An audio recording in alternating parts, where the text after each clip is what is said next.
SimWorld presents Around the Table with E and the Fat Man.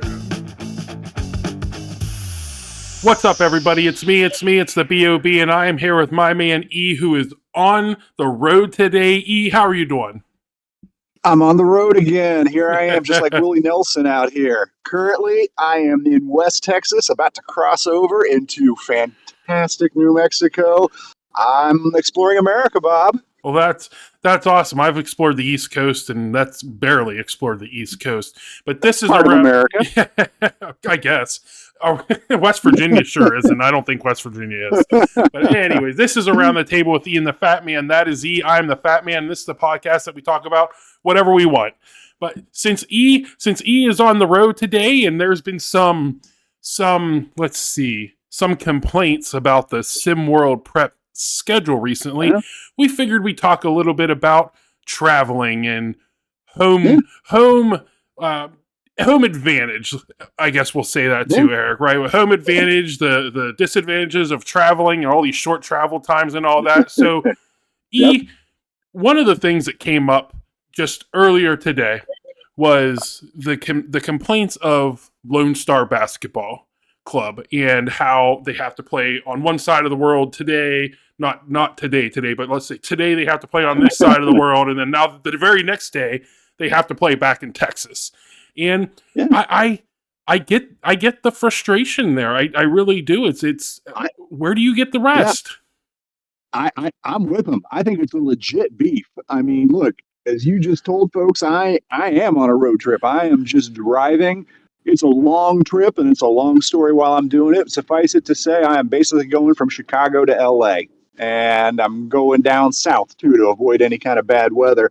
And look, this is a couple days, and you're beat up. You know, I can't imagine playing 32 minutes of hard basketball on top of it all, even if maybe you're flying and not driving, which does beat your body in a different way. But I think it's a legit beat.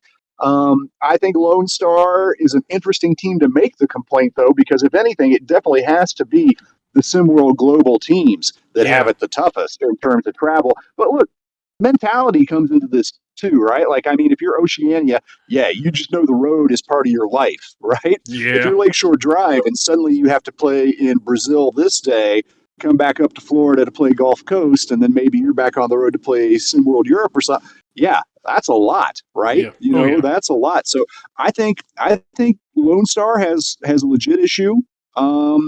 And if anything, I almost think other teams have it worse than Lone Star. Oh, yeah. For sure. I mean, you look at, let's just take a look at, for an example, we'll look at Lone Star's schedule is they had on Wednesday, January 3rd, they had an 8 p.m. against SimWorld Middle East. That was a home game. And then they had to, the very next day by noon, which means they probably had to, because you have to get acclimated to where you're going. You can't just go jump off the plane and be ready.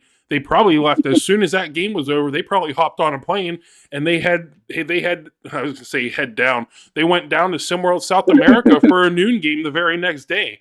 For them, surprisingly, they did win that game against South America. And I say surprisingly because they were probably really, I'm sure they were exhausted. Yeah, for sure. But when you have games like that, like it's not just a physical thing too. It's a mental thing. It's an emotional thing. There's so many factors that come into play whenever you have to make those long trips, those long flights, those long drives. My wife and I went from West Virginia to Florida. We drove. And that's a long trip. Yeah, and that's just for the first 2 hours, I'm already tired. And we had to swap. It's just one of those things where it's like, man, and then it's like you get there and you're like, oh man, well today I'm going to just relax today because even though all you did was sit and listen to music for 13 hours, it's exhausting to sit and drive and just do nothing for 13 hours.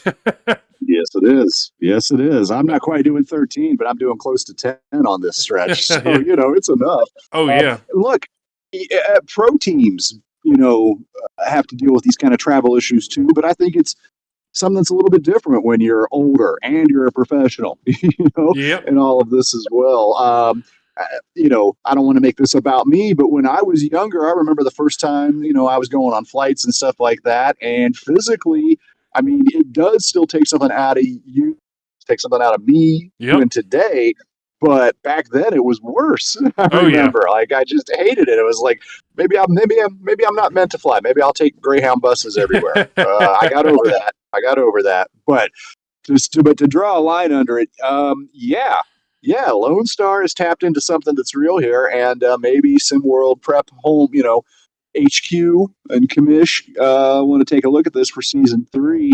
See if we can figure out something that's a little bit more sensible on the travel schedule. Oh yeah. I'm sure hey, they're always looking to improve. The higher ups in Yep. SimWorld Hoops, they're Yep. always looking to improve. Yep. But yeah, well, let's switch gears a little bit. I would like to hear from you since we're talking about the traveling and everything. Is there a Yeah. team in SimWorld Prep that you think has or should have the best home court advantage? Ah, yeah, I mean, it's funny. Like the easy thing for me to throw out there are, what my favorite arenas. Like Yeah. I love Atlantis. I think Yep. they have just a palace there. And obviously Oceania. Actually, a lot of these global teams have really nice kind of settings.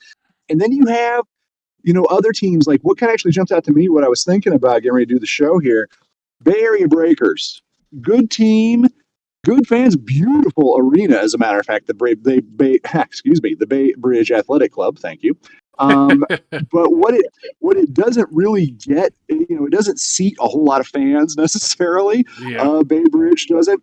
And look, I've spent plenty of time in the San Francisco area. I got a load of friends up there. Like that kind of crazy sports passion that you get with like, I don't know, Eagles and Flyers fans in Philly, or even like Knicks fans in New York, Celtics fans up at you don't get that in San Francisco. It's not that they don't care, and when their teams are good, then they at least show up, like Golden State and whatever. But it's just not that kind of live and die passion. It's just not that kind of vibe in that town, and I think it informs everything up there. Bay Area is one team I think that actually should have more of a home court advantage, but will probably never quite have it like that because of structural reasons. Let's say, I think that the Body Shop actually up in Detroit might be kind of as good and as intimidating as anything. The fans up there get into it, the Pagnotti posse and everybody. And it's definitely an arena too, where, you pack them close to the floor. I might throw the Body Shop up there. I might give that to Bad Boys. What do you think, Bob? I think the ones that you mentioned, the international teams. Obviously, when you have what seems to be an entire country backing you, at least that's what some of those. At least that's what some of their arenas look like, and some of their little courts and stuff look like. It looks like they have an entire country backing them. But those are great picks. Bad Boys, that's an okay pick. For me, again, Bay Area Breakers for you. I mean, that's a really good one. I do think they should have more of a home court advantage, but I'm gonna throw an honorable mention and then my obvious choice out there. My honorable mention is going to be Heartland Zombie Stars, and that is strictly because of their little. Oh man, they're taking bites out of opposing fans out there. First game in season 1 for Heartland Zombie Stars. You have someone taking a bite out of a rival team's leg. So definitely have to throw them up there as an honorable mention. But I'm going to go with what I think is the obvious choice of who should have the home court advantage, and that is Gotham 5. When you have the train coming through, the shaking. I mean, obviously they're dealing with that every single day. Practice. Everything like that. They're dealing with that, and then you have a team that comes in and probably they're going to be there for a couple hours, and that's it. I just think, and you got passionate fans there in New York City too. Like to compare it to San Francisco, like that's a basketball town, and that's where people take sports seriously. That's right. Absolutely, and they'll be the first ones to turn on you too. The second you start slightly doing bad. That's true. For me, definitely, I definitely have to go with Gotham 5 as mine. Of the team that should, I'm not saying that they do right now because based on their record, they don't have it, but they should based on the atmosphere and the passion of the fans there. I definitely, and speaking of the passion of the fans, Philadelphia should also be up there strictly because of the passion of their fans. But yeah, for me, Gotham, just the combination of everything, the arena itself the fans, the train coming through. For me, it definitely has to be Gotham 5. But yeah, I love it, Bob. I think that's a great pick, and I actually really like the Heartland honorable mention too.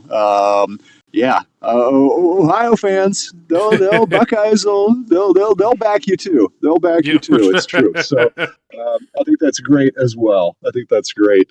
Well, I was gonna say I better get back on the road, Bob. I got miles to go here. Yeah, you got to get back on the road. Do you have any final words for the people? Everybody out there, I've been out on my little road trip. Some SimWorld teams going on their road trip. I guess I'll just say I hope you all have some good adventures and trips of your own coming up in 2024. Absolutely. I appreciate you as always, Eric, and I hope everybody has a great rest of their weekend. Me too. Later, folks.